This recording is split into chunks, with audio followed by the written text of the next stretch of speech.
ورحمۃ اللہ وبرکاتہ۔ وعلیکم السلام، وعلیکم السلام ورحمۃ وعلیکم اللہ۔ السلام ورحمۃ اعوذ باللہ من الشیطان اللعین الرجیم،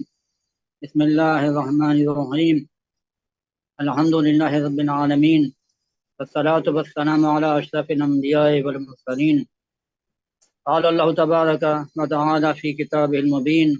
بسم اللہ الرحمن الرحیم، وما محمد الا رسول۔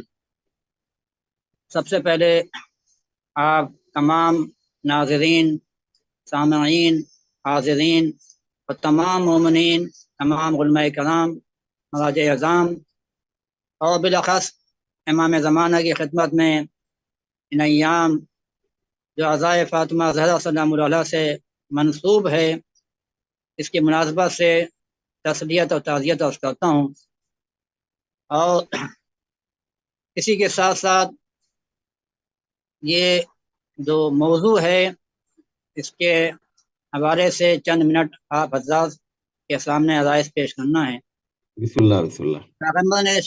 اللہ نے ارشاد فرمایا ہے کہ وما محمد الا رسول، اپنے آخری نبی خاتم النبیین کے سلسلے میں فرمایا ہے کہ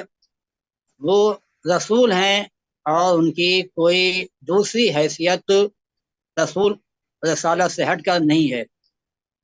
اسی رسول کے بارے میں فرمایا ہے کہ لقد کان لکم فی رسول اللہ اسوۃ حسنہ، اسوہ حسنہ ہے بہترین نمونۂ عمل۔ اب یہ پیغمبر کی جو فضیلتیں ہیں اور سیرت طیبہ کے جو مختلف گوشے اور ان کے جو مختلف زاویے ہیں، انہی زاویوں میں اور انہی گوشوں میں ایک گوشہ یہ ہے کہ آپ معاشرے کی اصلاح کے لیے مبعوث و رسالت ہوئے تھے۔ معاشرے کی خرابیاں اس زمانے میں کہ جب آپ مبعوث و رسالت ہوئے تھے بہت زیادہ تھی، اور ان خرابیوں کی طرف زیادہ وقت نہیں دینا ہے، بس ایک خرابی جو تھی اس کی طرف بھی متوجہ کرنا ہے۔ یہ کہ اس زمانے میں دو ویلوز آپس میں ٹکرا رہے تھے، اور پیغمبر نے ان ویلوز کو کیسے منظم فرمایا، کیسے تنظیم فرمایا اللہ کے دیے ہوئے علم کے ذریعے سے، یہ یقیناً قابل غور ہے۔ سماجی ویلوز، سوشل ویلوز، سماجی اقدار، اور اسی کے ساتھ ساتھ جو اللہ کی طرف سے اقدار معین تھے ان کو دینی اقدار کہا جا سکتا ہے۔ دینی اقدار اور سماجی اقدار میں کس کو ترجیح دیا جائے اور کس کو بعد میں رکھا جائے، یہ ایک کشمکش کا مسئلہ تھا، لیکن پیغمبر نے اس کے لیے جہاد فرمایا اور سماجی اقدار کو بھی دینی اقدار کے ماتحت رہنے کی تعلیم دی کہ جو سماجی اقدار ہیں اگر وہ دینی اقدار کے ماتحت رہیں گے تو اس پر عمل ہو سکتا ہے، اس کو قبول کیا جا سکتا ہے، ورنہ نہیں۔ انہی سماجی اقدار ہاں ٹھیک بیٹا۔ یا سوشل ویلوز میں ایک قدر یہ بھی تھی، ایک روش یہ بھی تھی کہ سماج میں کچھ ایسے قبیلے تھے کہ جن کے بزرگان جس کو اپنا حاکم مان لیں اسے سب کو حاکم ماننا ہے، لیکن جو دینی اقدار کے تقاضے تھے اس میں یہ پیغام تھا کہ جسے اللہ حاکم بنائے گا، جو دینی اقدار کے مطابق ہوگا اسی کو سب کو حاکم مانا ہے۔ بات کو مختصر کر رہا ہوں کہ پیغمبر نے اپنی زندگی میں غدیر کے میدان میں، غدیر خم میں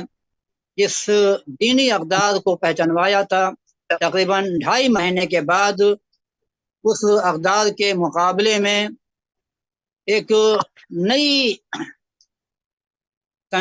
نیا نظام قائم کیا گیا جو سماجی اقدار کے مطابق تھا، یعنی جسے کچھ افراد معین کر لیں اپنے حاکم کے طور پر، اسے سب کو ماننا ہوگا، چاہے وہ دیندار ہوں چاہے غیر دیندار۔ اس کو جناب زہرا سلام اللہ علیہ نے کہ جو رسول کی حدیث کے مطابق بضعۃ منی فاطمہ بضعۃ منی، اور جو رسول کی سیرت میں جہاد کا پہلو تھا اس کو آپ نے مد نظر رکھتے ہوئے یہ آپ نے قدم اٹھایا کہ سماجی اقدار کے مطابق جسے حاکم بنایا گیا تھا اسے قبول نہیں فرمایا، اور یہ سبب بنا کہ آپ کے اوپر ظلم اٹھایا گیا۔ بہت سے لوگ یہ پوچھتے ہیں کہ جناب زیادہ سلام اللہ علیہ کے اوپر ظلم کیوں اٹھایا گیا، تو اس کی ایک وجہ یہ بھی ہے کہ آپ نے جو جد و جہد اپنی زندگی میں فرمایا، اور نہ تلوار نہ نیزہ نہ بھالا نہ کوئی اسلحہ لیے بغیر کوئی ایسی چیزیں نہیں تھیں، لیکن ایسا عظیم جہاد فرمایا کہ سماجی اقدار کو دینی اقدار کے ماتحت رہنے کی تعلیم دی۔ آپ کا جہاد عظیم جہاد تھا۔ آپ کی زندگی میں یہ جو جہادی پہلو ہے فضیلت کا، یہ بھی ایک بہت ہی نمایاں فضیلت ہے، اور اس جہاد کی وجہ سے بھی آپ کے اوپر ظلم ڈھایا گیا، ایسا ظلم کہ اس کی مثال نہیں ملتی ہے۔ جناب محسن کی شہادت ہوئی، پسلیاں شکستہ ہوئیں، اور اس کے علاوہ بھی بہت سے ظلم ڈھائے گئے، اور آپ کے اوپر جو ظلم ڈھایا گیا یقیناً اسی مناسبت سے مولا کائنات حضرت علی بن ابی طالب علیہ السلام نے اپنے زمانے میں عزائے فاطمیہ کا انعقاد کیا۔ خود رسول اللہ نے بھی فرمایا تھا کہ جس نے فاطمہ کو اذیت پہنچائی اس نے مجھے اذیت پہنچائی، جس نے مجھے اذیت پہنچائی اس نے اللہ کو ناراض کیا ہے۔ ہم سب کی یہ دعا ہے، بارگاہ الہی میں دعا ہے کہ اللہ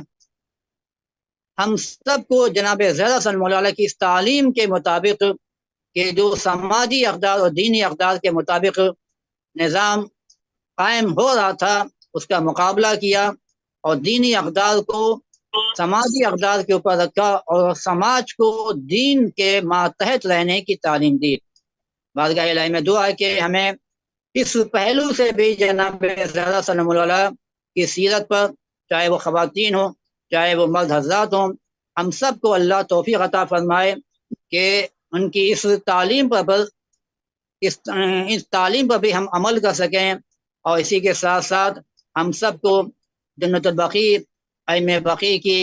قبور کی زیارت، مدینہ منورہ کی زیارت اور تمام مقامات مقدسہ کی زیارت کرنے کا شرف عنایت فرمائے۔ آپ حضرات کا شکر گزار ہوں، اس ناچیز کا آپ حضرات نے سماعت فرمایا، اور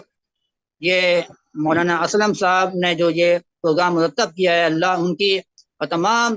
اس پروگرام کو مرتب کرنے والے حضرات کی توفیقات میں اللہ اضافہ فرمائے، بحق اہل بیت اطہار علیہ السلام۔